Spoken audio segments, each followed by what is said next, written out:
যখন সেই রাজবাড়িতে সেই রাজপ্রাসাদের কাছাকাছি গেছে তখন তারা লক্ষ্য করতে পেল যে সেই ভাঙ্গাচোরা রাজপ্রাসাদ এমন একটা অবস্থা নিয়েছে, ঠিক যেন রাজ পরিবার যেখানে বসবাস করলে যে সুন্দর একটা পরিবেশ, ঘরের ভিতরে বাতি, বাহিরে বাতি এবং রাজকীয় পরিবেশ। জি, প্রথম দিনে যে ঘটনা আজকে তো তাই দেখা যাচ্ছে। তারপর তারা সাহস করলো যে সেই পশ্চিম অংশে যে রুমটা রয়েছে, রুমের ভিতরে কে কথা বলে আমরা যাব। তখন তারা মরণ বাসন মনে করে যে মরি আর বাসি, আমরা দুজন সেই দোতলায় উঠব। তারপরে জিল হক আগে, রাহান পিছনে, তারা প্রথম সিঁড়ি বেয়ে ছাদে উপরে তলা ওঠার চেষ্টা করল। জিল হক এবং রাহান তারা ওই গাছ পেলে একদম ছাদে চলে গেল। ছাদে চলে যাওয়ার পর তাদের ভিতরে একটা ভয় সৃষ্টি হলো এবং তাদের শরীরটা থরথর করে কাঁপতে শুরু করলো। তারপর তারা ওখানে বসে 5 থেকে 6 মিনিট তারা বসে পড়ল। বসার পর ঠিক 10 মিনিট বা তারও একটু পরেই তাদের কানে ভেসে আসলো যে ভিতরে কে যেন নৃত্য দিচ্ছে, পায়ে ঘুঙুর পরে, আর গানের শব্দ আসলো।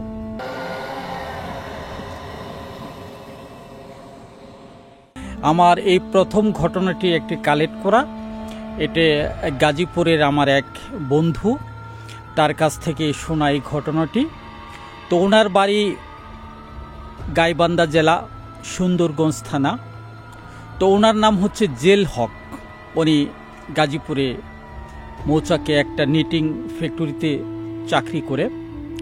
তো সেই জিল হক, তার এক বন্ধু, তার নাম হচ্ছে রাহান, তিনি চাকরি করেন ঢাকা। তো জিল হক তার বন্ধুকে ফোন করে বলল যে রাহান চল, কালকে আমরা বাড়িতে যাব। তো জিল হকের যে বন্ধু রাহান, সে ঢাকা থেকে গাজীপুর আসলো। গাজীপুর এসে রাহানের সেই জিল হকের বাসায় যখন রাহান আসলো, এসে তারা এক রাত গাজীপুরে জিল হকের বাসায় রাহান থেকে গেল। তার পরের দিন বিকালবেলা রাহান আর জিল হক তারা সেই গাইবান্ধার উদ্দেশ্যে রওনা দিল, সেই গাজীপুর থেকে সন্ধ্যার পর। তো তারা দুই বন্ধু সন্ধ্যার পর যখন গাজীপুর থেকে রওনা দিল সেই তাদের গাইবান্ধা জেলা সুন্দরগঞ্জ থানায় যাওয়ার জন্য, তারা রাতে নাইট কোচে যাচ্ছে। ঠিক রাতের 2:30 বা তার একটু বেশি 3টের দিকে তারা সুন্দরগঞ্জ থানায় তারা পৌঁছার পর রাতে তখন তারা ভাবলো যে এত রাত্রে আমরা তো কোনো গাড়ি পাবো না, তাহলে এখন উপায় কি? তখন তারা ভাবলো যে রাত তো এখন প্রায় 3টে বাজে, আমরা হেঁটেই যাব দুজনে। তো সুন্দরগঞ্জ থানায় একটা গ্রাম ছিল, গ্রামের নামটি রাজবাড়ি। সেই রাজবাড়িটি বহু বছর আগে সেখানে একটা রাজপ্রাসাদ ছিল, সে জমিদার বা রাজারা সেখানে বসবাস করত। তো সেই রাজপ্রাসাদটি এখন রয়েছে, কিন্তু বিল্ডিংটি ভাঙ্গাচোরা। কোনো রকম সিঁড়িটা রয়েছে এবং সিঁড়িটির উপরে ছাদ পর্যন্ত যাওয়া যায়, কিন্তু ভিতরে বা বাহিরে দেখার মতো কোনো ভালো লোকেশন নেই, সব ভাঙ্গাচোরা। তো রাহান আর জিল হক তারা সেই রাজবাড়ি দিয়েই তাদের বাড়ির দিকে রওনা দিচ্ছে। যখন সেই রাজবাড়িতে সেই রাজপ্রাসাদের কাছাকাছি গেছে তখন তারা লক্ষ্য করতে পেল যে সেই ভাঙ্গাচোরা রাজপ্রাসাদ এমন একটা অবস্থা নিয়েছে, ঠিক যেন রাজ পরিবার যেখানে বসবাস করলে যে সুন্দর একটা পরিবেশ, ঘরের ভিতরে বাতি, বাহিরে বাতি এবং রাজকীয় পরিবেশ, গেটের সামনে ঘোড়া, 2 জন প্রহরী তরোয়াল নিয়ে দাঁড়িয়ে আছে। তারা তো আশ্চর্য হয়ে গেল, কি ব্যাপার, আমরা অনেক দিন এই রাস্তা দিয়ে চলাফেরা করি, এটা সেই ব্রিটিশ আমলে, স্বাধীনতার আগে এখানে রাজা জমিদারেরা বসবাস করত। এটা ভাঙ্গাচোরা একটা রাজপ্রাসাদ, কিন্তু আজকে দেখতেছি যে এখানে পূর্ণাঙ্গ একটি রাজপ্রাসাদ, লাইট রয়েছে এবং রাজকীয় যে পরিবেশগুলো সবই রয়েছে। কিন্তু তারা চমকে গেল যে কি দেখলাম। কাউকে যে ডাক দেব বা চিৎকার দেবো, সেই চিৎকারও তারা দিতে পারছে না। তারা একটা আতঙ্কের মধ্যে রয়ে গেছে যে কি দেখতেছি। তারপর তারা একটু রাজপ্রাসাদের দিকে এগিয়ে যাওয়া শুরু করলো। তো রাজপ্রাসাদটি ছিল রাস্তা থেকে 200 গজ একটু ফাঁকে। তো তারা যখন রাস্তার কিনারে গেল, রাজপ্রাসাদের কাছাকাছি গেল, কিন্তু তারা রাজপ্রাসাদের কাছে গিয়ে জিল হক এবং রায়হান দেখতে পেল যে এই রাজপ্রাসাদের ভিতরে অংশে একটা রুমে কে যেন কথাবার্তা বলতেছে এবং কেমন যেন একটা নৃত্যর শব্দ, পায়ের ঝুনঝুনি পরে যেন একটা নৃত্য দিচ্ছে নুপুর পরে। তারা একটু ভয় পেল। তারপর অনেকক্ষণ তাকিয়ে থেকে তারা শুরু করলো তাদের রাজপ্রাসাদ থেকে তাদের গ্রামের দিকে। তো তারা একটু দূরত্ব যাওয়া শুরু করলো, রাহান এবং জিল হক। কিন্তু তারা যাচ্ছে, কিন্তু এত জোরে যাচ্ছে, কিন্তু তারা ওই তাদের যে গ্রামের গন্তব্য সেটা আর খুঁজে পাচ্ছে না। তো অনেকক্ষণ যায়, কিন্তু যখন রাস্তার এই পাশে ও পাশে তাকায়, তখন দেখে সেই রাজপ্রাসাদের পাশেই রয়েছে। তারা তো চমকে গেল, কি আশ্চর্য ব্যাপার! এই যে রাত্রে আমরা এই রাত 3টার পরে যে জুড়ে যাচ্ছি, কিন্তু আমরা আমাদের গ্রামের গন্তব্য খুঁজে পাচ্ছি না, পাশে খালি রাজপ্রাসাদে আবারও পড়ে।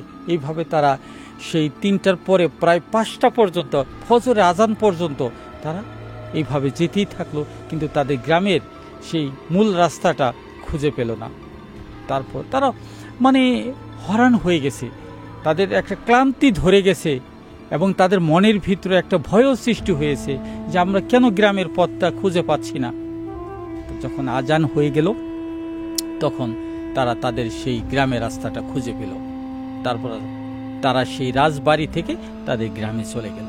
সকালবেলা দুজন তাদের বাড়িতে গিয়ে, রাহান এবং সেই জিল হক বাড়িতে গিয়ে বলল তার বাবার কাছে যে আব্বা, আমরা তো সেই সন্ধ্যার পরে গাজীপুর থেকে বাসে উঠছিলাম, আমরা 2 বন্ধু যখন সুন্দরগঞ্জ থানায় নেমে রাতে 3টার সময় আমরা যখন গাড়ি ঘোড়া কিছুই পেলাম না, তখন আমরা হেঁটে মেলা দিলাম সেই রাজবাড়ি দিয়ে, সেই রাজপ্রাসাদের পাশ দিয়ে, সেই ব্রিটিশ আমলের রাজপ্রাসাদটি। কিন্তু যখন আমরা রাজপ্রাসাদের কাছে গেলাম, তখন দেখতে পেলাম যে রাজপ্রাসাদের ভিতরে মানুষের আওয়াজ শোনা যাচ্ছে এবং সামনে বাতি রয়েছে, সামনে ঘোড়া রয়েছে, একটা রাজকীয় পরিবেশ যা প্রয়োজন সেটা সবই রয়েছে। তখন তার জিল হকের বাবা বলল যে কি আশ্চর্য, এটি কি সম্ভব? সেই ব্রিটিশ আমলের রাজা জমিদারের সেখানে বসবাস করত, এখানে কি করে এই এক রাতের ভিতরেই এই সব ঘটনা ঘটে? তারা তেমন একটা বিশ্বাসও করলো না। তারপরে রাহান গিয়ে তাদের বাড়িতে তার আত্মীয় স্বজনকে বলল, অনেকেই বিশ্বাস করলো যে হয়তো বা কোনো ভূতের এই দৃশ্য তোমরা দেখছো, তারা এই ঘটনাগুলো ঘটাইছে। আবার কেউ খুব বিশ্বাস করেও নেই। তা আসলে একটু বিশ্বাস হওয়ারও কথা না যে হঠাৎ করে সেই রাজপ্রাসাদটা এরকম হয়ে গেল, এরকম কেউ মন্তব্য করলো। তারপর তারা 2 বন্ধু ভাবলো যে আমরা পরের দিন রাত্রে আমরা যাব সেই রাজপ্রাসাদে রাত 12টার পরে, দেখি আসলে এর ভিতরে কি রয়েছে। তারপর পরের দিন জিল হক আর রাহান তারা 12টার পরে 2 বন্ধু সেই রাজবাড়ির উদ্দেশ্যে রওনা দিল, সেই পুরাতন রাজপ্রাসাদের দিকে। তো রাজপ্রাসাদটা ছিল এই পাশে কিছু দূরে বাড়ি, ওই পাশেও কিছু দূরে বাড়ি, মাঝপথে সেই রাজপ্রাসাদটি। একেবারে ভাঙ্গাচোরা বলা যায় না, কিছু অংশ আছে যে ছাদের উপরে যাওয়া যায়।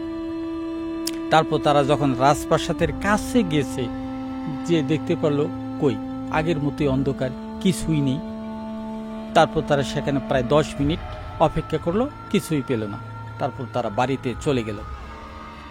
পরের দিন, 3য় দিন, তারা ভাবলো যে আজকেও আমরা যাব, দেখি এর ভিতরে কি আছে, কেন এই রাজপ্রাসাদটি এরকম ভাবে উজ্জ্বলতা হলো, বাতি ছিল, ঘোড়া ছিল, কে এগুলো দেখাইলো আমাদের। তারপর 3য় দিন তারা যখন রাতের 12টার পরে 1টার সময় তারা চলে গেল সেই রাজবাড়িতে, রাজপ্রাসাদের কাছে। যখন রাজপ্রাসাদের কাছে তারা গেল, তখন দেখতে পেল যে রাজপ্রাসাদের এই পুরাতন সেই ভাঙ্গাচোরা রাজপ্রাসাদের সেই পশ্চিম অংশে ঘরের ভিতরে একটা বাতি জ্বলতেছে এবং কেমন জানি একটা মানুষের কোলাহল শোনা যাচ্ছে। তারপর তারা একটু প্রায় 20 গজ পিছিয়ে আসলো। তারা একটু ভয় পেল যে কি ব্যাপার, এত রাত্রে রুমে বাতি জ্বলছে এবং কে যেন শব্দ করছে। তো তখন তারা পিছিয়ে আসার পর তখন আবার তাকালো, দেখতে পেল যে প্রথম দিন যেভাবে দেখেছিল যে পূর্ণাঙ্গ রাজপ্রাসাদ, সেই রাজপ্রাসাদটি পূর্ণাঙ্গ সব রুমেই বাতি জ্বলতেছে এবং গেট সামনে রয়েছে, গেটের সামনে দারোয়ান রয়েছে, 2টি ঘোড়া রয়েছে। তখন তারা তো এক ধরনের ভয় পেল যে প্রথম দিনে যে ঘটনা, আজকে তো তাই দেখা যাচ্ছে। তারপর তারা সাহস করলো যে সেই পশ্চিম অংশে যে রুমটা রয়েছে, রুমের ভিতরে কে কথা বলে আমরা যাব। তখন তারা মরণ বাসন মনে করে যে মরি আর বাসি, আমরা দুজন সেই দোতলায় উঠব। তারপরে জিল হক আগে, রাহান পিছনে, তারা প্রথম সিঁড়ি বেয়ে ছাদে উপরে তলা ওঠার চেষ্টা করলো। তারা যখন একতলা বিশিষ্ট জায়গা রয়েছে সেখানে যখন গেল, যায় তারা উপরের দিকে তাকালো, দেখে যে উপরে সিঁড়ি আর নেই। এখন উপায়, তাদের মনের ভিতরে একটা ভয়ঙ্কর ভয় সৃষ্টি হলো। যখন নিচের দিকে তাকালো, নিচের যে সিঁড়ি অংশ দিয়ে তারা প্রথম তলায় এসেছে, নিচের সিঁড়িও নেই। এখন জিল হক এবং রাহান এমন একটা প্রচন্ড ভয় পেল যে এখন আমরা কি করব, এখন কোথায় যাব? নিচেও যেতে পারছে না এবং উপরেও তারা যেতে পারছে না, মাঝখানে তারা আটকে রইল এবং ভিতর থেকে কেমন যেন একটা শব্দ চলে আসছে। তো ওই বিল্ডিংয়ের ওই সিঁড়ির পাশে একটি গাছ ছিল, ওই গাছটা ভেঙে, শিকড় ভেঙে ওই বিল্ডিংয়ের পাশে একদম হেলান দিয়ে পড়ে রয়েছে। তখন জিল হক বলল রাহানকে যে রাহান, তুই আমার পিছনে যেভাবে হোক এই গাছ দিয়ে আমরা ছাদে উঠবো, আমাদের তো বাঁচতে হবে, কারণ নিচেও আমরা নামতে পারতাছি না, উপরেও যেতে পারছি না। তাহলে আমরা একটা কাজ করি, এই গাছ দিয়ে আমরা দুজনে ছাদে চলে যাব, তারপর আল্লাহ ভরসা কি হবে তারপর দেখব। তখন সেই জিল হক এবং রাহান তারা ওই গাছ পেলে একদম ছাদে চলে গেল। ছাদে চলে যাওয়ার পর তাদের ভিতরে একটা ভয় সৃষ্টি হলো এবং তাদের শরীরটা থরথর করে কাঁপতে শুরু করলো। তারপর তারা ওখানে বসে 5 থেকে 6 মিনিট তারা বসে পড়ল। বসার পর ঠিক 10 মিনিট বা তারও একটু পরেই তাদের কানে ভেসে আসলো যে ভিতরে কে যেন নৃত্য দিচ্ছে, পায়ে ঘুঙুর পরে, আর গানের শব্দ আসলো। প্রথমেই তারা ভাবলো যে ভিতর থেকে ঘুঙুরের শব্দ এবং নৃত্য দিচ্ছে কে। যখন তারা ছাদ থেকে একটু উকি দিব এরকম ভাবে তাকালো, তখন দেখতে পেল যে কই, সামনে শুধু লাইটই জ্বলতেছে এবং 2জন ঘোড়া নিয়ে পাশে দাঁড়িয়ে আছে, কিন্তু ভিতরে তার দেখা যায় না। তখন তারা আবার পিছন দিকে তাকালো, পিছনে সরে আসার পর তার ওই ছাদের পশ্চিম অংশে তখন তারা সরে দাঁড়ালো। পশ্চিম অংশে আবার ছিল আপনার ওই রাজা জমিদারের ওখানে যাদের আসামি ছিল ওই সময়কালে, ওখানে তারা জাল্লাদ দিয়ে তাদেরকে বিচার করত, মারধর করত। ওই অংশটুকু পশ্চিমে অংশ, ওই পাশে যখন গেল তখন তাদের কানে ভেসে আসলো কে যেন একটা মানুষকে প্রহর করতেছে, প্রচন্ড মারতেছে, সেই যেন একটা জাল্লাদ একটা মানুষকে মারতেছে, মানুষ বাঁচাও, আমাকে বাঁচাও, আমি আর সইতে পারতাছি না, এই শব্দটুকু তারা স্পষ্ট তাদের কানে আসলো। তখন তাদের ভিতরে একটা ভয় সৃষ্টি হল, প্রচন্ড ভয়। এখন তারা সিঁড়ির দিকে যাচ্ছে, কিন্তু সিঁড়িও তারা খুঁজে পাচ্ছে না, নাই সিঁড়ি। এখন তার নিচেও নামতে পারতেছে না। এখন গাছ দিয়ে যে নামবো তাও তারা সাহস পাচ্ছে না যে গাছ দিয়ে নিচে নামবে। এখন তাদের তো ভিতরে একটা ভয়ের সৃষ্টি হয়ে যাচ্ছে।